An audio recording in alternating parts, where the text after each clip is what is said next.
Mission Impossible: The Final Reckoning is the sequel to Mission Impossible: Dead Reckoning Part 1, and it is the eighth and final installment in the Mission Impossible film series. Basically, Ethan Hunt and the rest of his team at the Impossible Mission Force, they race against the clock to locate the entity, which is a rogue artificial intelligence with the power to annihilate humanity.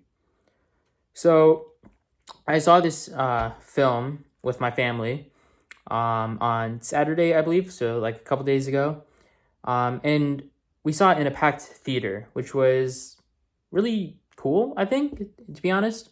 Packed audience really made the ambience feel alive, and it really, I guess, just emphasizes the love that everybody has for this Mission Impossible franchise.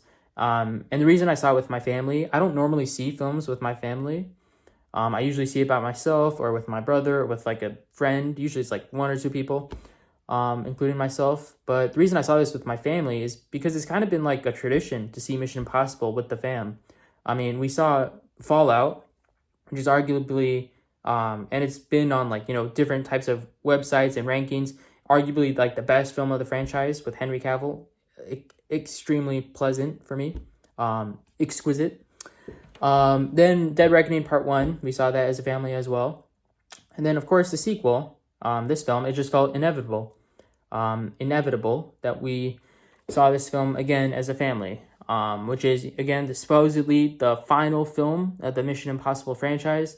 My dad doesn't believe that. He says there'll probably be another film, maybe like a cash grab, which I could honestly see coming, like, I feel like Tom Cruise's, and you guys might disagree with about me with this, but or disagree with me on this, but I feel like the most defining aspect of his legacy might be the Mission Impossible franchise. It is so beloved and it is so universal that I could definitely see them, making another cash grab movie. Like, oh, we'll just bring back Mr. Thomas Cruise for this another film that you didn't expect. So I could definitely see it coming. But yeah, anyways, saw this with my family. Now let's actually get into the actual review of the film. So we'll start off by saying that the first like 15 to 20 minutes of this film felt like a really mediocre action movie trailer. I don't necessarily know how to describe it, but I obviously will. I don't know. So I have to preface by saying I'm not a, fanatic for the Mission Impossible franchise. Like, I've kind of like a casual fanatic for it. I mean, I've seen like, obviously the three movies that I mentioned: Fallout, Dead Reckoning Part 1, this film, Final Reckoning, which, by the way, going back to what my dad said, I just realized it was called Dead Reckoning Part 1, so it makes it seem like this movie was supposed to be Dead Reckoning Part 2, and then they would make another final film, but this ended up being the final film. So I find it quite interesting if that was ever the case. Were they going to make another, like, 2 more films? But anyways, regardless, it's 8 films deep. I think they made a great choice ending it. I don't think any franchise should go longer than 8 films, that's kind of crazy. Fast and Furious. But anyways, yeah, going back to my point, the first 15 to 20 minutes just felt like a bad action film trailer.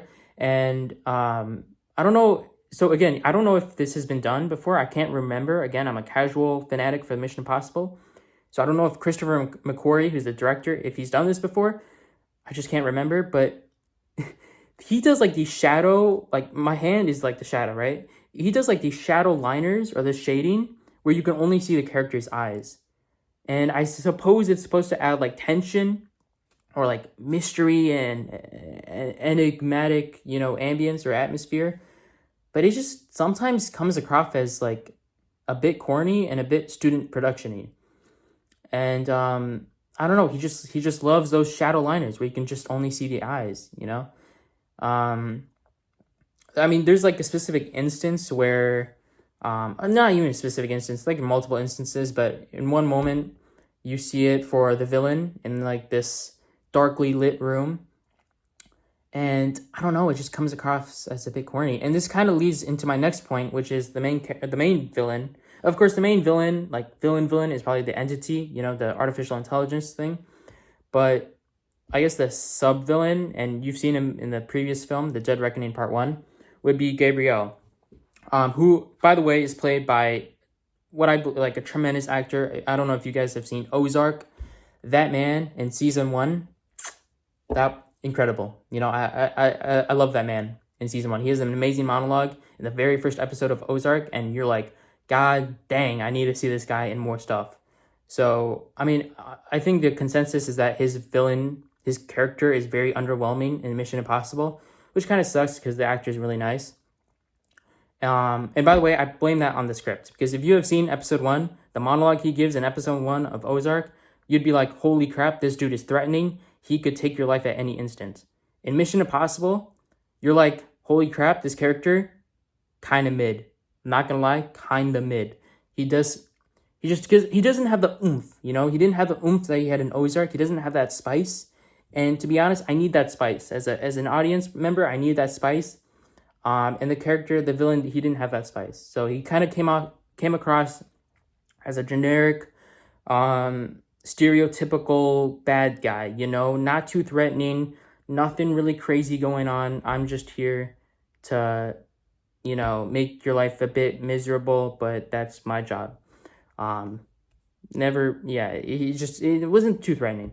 But yeah, there's that. Another point, Palm, the actress Palm, she plays Paris. I'm pretty sure this isn't a spoiler. Paris is a recurring character. She used to be like a henchman for Gabriel. Palm returns, the actress. My God, this actress, she's incredible. Like, she plays Mantis in the Marvel Cinematic Universe, like in Guardians of the Galaxy. It is incredible that is the same actress. She like absolutely transforms. She can play Mantis, who is like the most innocent,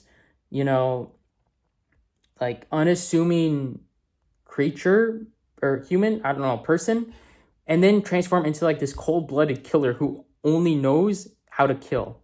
Like, there's a pretty funny dialogue bit, or like funny dialogue bit, sorry, where she basically just says like, I only know how to kill. Like, there's really not much to her. She's basically like the freaking Terminator. So I honestly just shout out to that actress. She's transformative. She's a chameleon. Another shout out, my boy Holt McCallany. I don't know if I pronounced that right, but Holt McCallany. If you guys have seen Mindhunter, he is like the white-haired dude, like the pretty buff dad guy of the duo of the two main characters.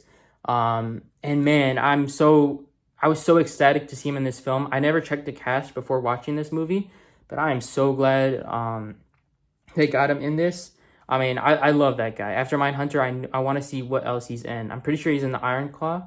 I'll definitely have to check that out. But man, my guy, Holt McCallany, incredible. He plays like the bit of a mini antagonist, I'll say. Not revealing too much, but a bit of a mini antagonist. And I really liked his role. And it's kind of crazy that they didn't,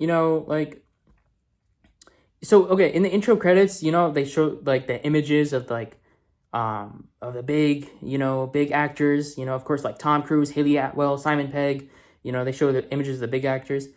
And they used Nick Offerman for one of those like big actors. I mean, like, I love Nick Offerman, and he's a great actor. He's a pretty well-known actor as opposed to Holt McCallany. But he also didn't really have that oomph. I don't remember if he was in Dead Reckoning Part 1. I have a really bad memory. But that guy didn't have any oomph. And so they really should have used the image for Holt McCallany. That guy, amazing. Watch out Mindhunter if you haven't. Okay, and then I guess my first complaint would be, I want to see more of entity followers. There is a bit in the very beginning where you sort of see, it's like news footage of like these cult-like followers, and they'll be like, oh yes, the entity, the entity, we must follow the entity knows what it's doing, all hail the entity. Sort of like in SpongeBob SquarePants, the movie, where everybody has that chum bucket on their head and they become like an android, you know? It's kind of funny. But I would like to see more of those followers, you know? These like is there a cult, or like is there like a Reddit thread on the internet where they just blindly follow the entity? Like, I like to see more of that, you know? It just seems like, oh, you have these crazy characters, but I don't know, is there like, and yeah, I mean, the movie says, oh yeah, there's like been a following of the entity, but I want to see it from like sort of like of their perspective, you know? Like, hey guys, our cult meeting is next Thursday, be there. I just want there to be like, I guess sort of like a sequence of them, the impossible mission for like IMF team, just like going on the internet, you know, sort of like the Batman, you know, where the Riddler was like live streaming. I like something like that, you know, some like crazy fanatics, what they're up to. I guess another thing, the humor of this film, it got, you know what? It was pretty good. I would say it was pretty good. There's a couple of big laughs, like really funny laughs. That was nice. You know, small chuckles, like hey, a bit of teeters. And then just like, oh, there were some jokes that just didn't hit, which is unfortunate. You never want there to be like a joke that, you know, the writers would be like, oh yeah, we cooked up a good one, and then there's like dead silence in the theater. So that sucks. But yeah, overall humor was, you know, pretty so-so. It was pretty good, I'd say. There were a couple of funny moments. Okay, but by far the best scene, or like best sequence for me, and this is probably like the best sequence I've ever had in a film theater. You know, this is like Sinners type stuff. There is a submarine underwater sequence, okay? And I watched this film in IMAX, by the way. Me and my family went to an IMAX screening. Holy crap, it was impeccable. The sequence is like 5 to 10 minutes long, I would say, maybe like around 10 minutes. There is dead silence. The score, the reverberating score, is incredible. The original score, by the way, like the background music, and the cinematography. I mean, my God, the visuals are stunning. I would not be surprised. The budget for this film was $300 to $400 million apparently, which is like Marvel size budget. I would not be surprised if like half that budget went to the sequence, because it is glistening. And I mean glistening. God dang it, it looks incredible. Like, it just looks beautiful, you know? And I love that sequence. I thought it was much more tension building than, you know, the freaking Shadowliners and, you know, some of the dialogue moments that just were kind of boring in my opinion. The first chunk of this movie is kind of boring with the dialogue. My dad literally said to me, like, was this a documentary? You know, like, he usually is critical of movies, but and obviously he was exaggerating that bit, but it was kind of, you know, it was kind of dialogue heavy, you know, like kind of dialogue heavy in the first bit. But this sequence, I think after this underwater sequence, the rest of the film is just incredible in my opinion. Like a slow start and then triumphant ending type of stuff. But yeah, I mean, I can't glaze this underwater sequence enough. You need to see this on IMAX to experience it. Incredible. Oh yeah, sorry. I don't know why my hand did that. There is, by the way, the dimensions. Okay, so there's an instant where Ethan Hunt, he like twists a wheel or like a valve, I guess you would say. And I think it was to like open a door or something. But as he twists the valve, the dimensions of the screen on the projector literally expand as that's happening. So like he'll twist it once, the dimension expands. Twist it again, dimensions expand. It's like Christopher McQuarrie realized, you know what? The first half of this movie, we're not cooking that much, you know? We need to really lock in. And then someone, I don't know if it was him or somebody else on the directing team, they'd be like, yo, this would be fire if we did this. Shout out to them, because it was incredible. Like literally, as Tom Cruise was twisting the valve, the dimensions, it was incredible. Really, really cool. I had the absolute cinema Scorsese pose when that was happening. I was like, God damn it, that's great. Callbacks, you know, Easter eggs. This is the final film. I cannot blame it if it has like, you know, lots of Easter eggs. To be honest, I don't know if it did have a lot of Easter eggs. I mean, there's a point. I'll say it towards the end of this video, because it's like the major consensus that everybody has. It has to do with the flashbacks. But other than the flashbacks, the Easter eggs, I felt like were kind of minimal. I don't know. But they bring back a character from the older films, which I really liked. I thought that was a great character to bring back. You really get to see things about like his backstory, his life now, after so many years, and it's incredible. It's really cool to see them. But yeah, I really like that callback. The final battle, of course, it's a Mission Impossible film. It wouldn't be a Mission Impossible film if we didn't have a crazy final battle with the bad guy towards the end. I'm sure you guys have already seen the what you call it, like the little snippets of what Tom Cruise, Mr. Thomas Cruise, has done. This man, I have to say, the best part about this franchise is obviously the stunt pieces, the action sequences. If you've seen the snippet, you'll know he does a crazy thing with the plane.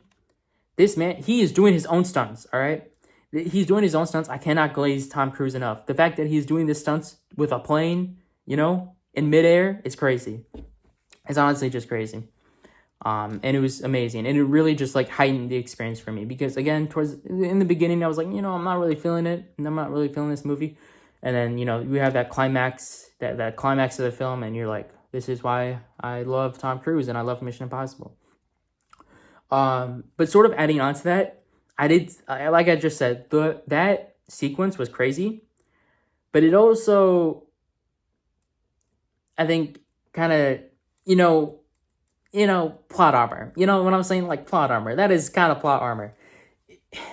That, and then there's also, I can't spoil this, but there is another instant where a character has to do something, or like, humanity dies, etc., and they have to do it in such a specific way that you're kind of like, there's no way they can actually be able to do that. Like, Tom, like, I don't know, man. I understand, like, it's a bit, it's not meant to be realistic, okay? He's climbed the Burj Khalifa. He's done everything, like Ethan Hunt. And the rest of these characters, of course, have done everything. But it's just like, really? Like, is this really possible? But I don't know. It just adds to like the movie sense of it, I guess. It's not really meant to be realistic, but plot armor does get in the way of things. Okay, and then I will talk about the ending. Again, spoiler free. So me and my brother agreed on this when we talked about it on the car ride home. The ending to this movie does not feel like the ending to a franchise. And what I mean by that is that the ending to this movie felt like it could have been the ending to a different movie of the franchise. It's such a like stereotypical ending. I won't spoil anything, but it's so stereotypical. It's kind of, I don't know, man. It's kind of underwhelming. I was a bit disappointed with the end. It's very underwhelming. How they handled it. I feel like more could have been done. And you could tell, like, if you were to tell me, if you were only to show me the second half of this film and tell me that, oh, this is the final film of the Mission Impossible franchise, I would not have believed you. But if you're to show me the first half of this film, much less if you're to show me the first 10 minutes of this film, I'd be like, oh yeah, no, this is definitely the final film of the franchise. And that's because a lot of the flashback sequences, and this is the point that I wasn't able to get to before, but I really wanted to get into now. The consensus of other reviews that I've seen about this film, the flashback sequences are very, like, I don't want to say redundant. They're a bit redundant, sometimes they're a bit redundant and they're very excessive. They intercut some of the movie's dialogue or some of the moments of the movie very frequently. Like Tom Cruise, I don't know why I keep saying Tom Cruise, Ethan Hunt, he gestures to a key that like unlocks something to do with the entity. I don't know if it was like the source code or whatever. It unlocks something. And then they'll flashback, of course, to the previous film, which I don't mind, of course. I think that flashback was actually, that probably wasn't a good example. That flashback's not that bad. But there are other flashbacks where they'll like do other films, and especially the first 5 minutes. Like when they give the, the mission assignment to Ethan, there's like so many clips from all different movies. And you're kind of like, well, God damn, we just started the movie. Like, what's with the nostalgia? The nostalgic flashbacks. We don't need that right now. I want to get into it.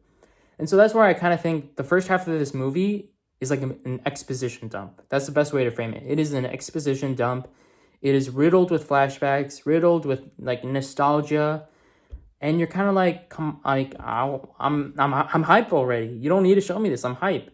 And I can definitely see from the perspective, if you're like a great fan of this franchise and you know everything, you're locked in, this might like really aggravate you because you're like, well, I already understand. You don't need to show me these flashbacks. I understand it, you know?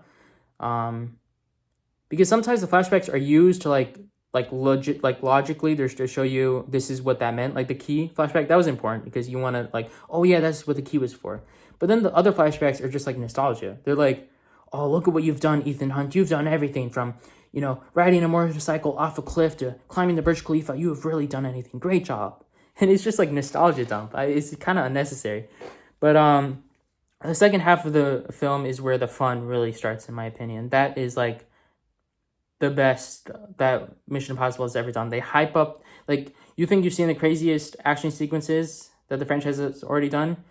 It amps it up. You know, we got the underwater sequence. We got great fight scenes. We got, of course, the very, you know, the final boss battle with the plane. Incredible.